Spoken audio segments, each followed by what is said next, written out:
America और Iran के बीच तनाव आसमान छू रहा है। अरब सागर में ट्रंप के आदेश पर अमेरिकी बेड़ा तैनात हो चुका है। एयरक्राफ्ट कैरियर, सैकड़ों फाइटर जेट, मिसाइल डिस्ट्रॉयर और थार्ड जैसे एडवांस डिफेंस सिस्टम। इतनी ताकत होने के बावजूद एक सवाल बार बार उठ रहा है कि अगर अमेरिका और इजराइल इतने शक्तिशाली हैं तो वो अली खामेनी के ईरान पर सीधा हमला क्यों नहीं कर रहे हैं। जवाब है ईरान का वो प्राकृतिक कवच जो किसी भी आक्रमणकारी को रुकने पर मजबूर कर देता है। याद कीजिए साल 2003 जब अमेरिका ने इराक पर हमला किया था। सब कुछ कितना आसान था क्योंकि वहाँ पर सपाट मैदान थे, टैंक और बख्तरबंद गाड़ियाँ बेफिक्र होकर दौड़ सकती थी। लेकिन ईरान बिल्कुल अलग है। ये एक टेबल लैंड जैसा देश है जहाँ चारों तरफ ऊंचे ऊंचे पहाड़ खड़े हुए हैं जैसे कोई प्राचीन किला।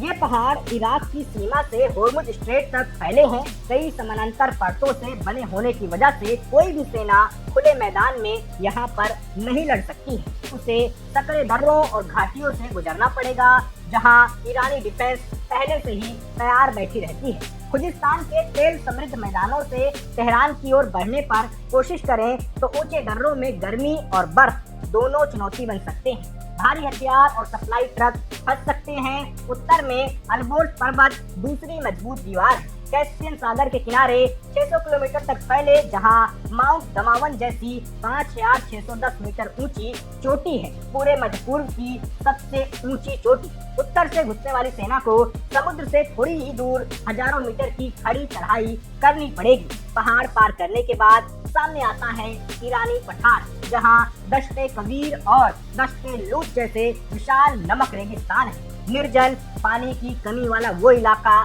जहां कोई भी सेना जंग नहीं लड़ सकती। जहां आधुनिक सेना के लिए ईंधन, पानी और खाने की सप्लाई बनाए रखना जंग जितना ही मुश्किल है। पूरा अंदरूनी इलाका आक्रमणकारी के लिए कब्रिस्तान बन सकता है। ईरान सिर्फ प्रकृति पर भरोसा नहीं करता, दशकों से उसने जमीन के नीचे विशाल सैन्य ढांचा खड़ा कर दिया है। मिसाइल सिटी नाम की सुरंगें सैकड़ों मीटर गहरी है जहां मिसाइल बनाने, स्टोर करने और लॉन्च करने की पूरी व्यवस्था मौजूद है। हवाई हमले से सतह तो नष्ट हो जाएगी लेकिन अंदर छिपे हथियार पूरी तरह सुरक्षित रह सकते हैं। ईगल 44 नाम का अंडरग्राउंड एयरबेस जाग्रोस पर्वत के भीतर है जहां फाइटर जेट छिपे रहते हैं। यहाँ रनवे नष्ट होने पर भी वायुसेना जवाब दे सकती है। ईरान की मिसाइल फर्म में मिसाइलें जमीन के अंदर कैप्सूल में छिपी रहती हैं, सैटेलाइट से वो दिखती नहीं है। पता सीरीज जैसी हाइपरसोनिक मिसाइलें दिशा बदल सकती हैं, इंटरसेप्ट करना उन्हें मुश्किल हो जाएगा।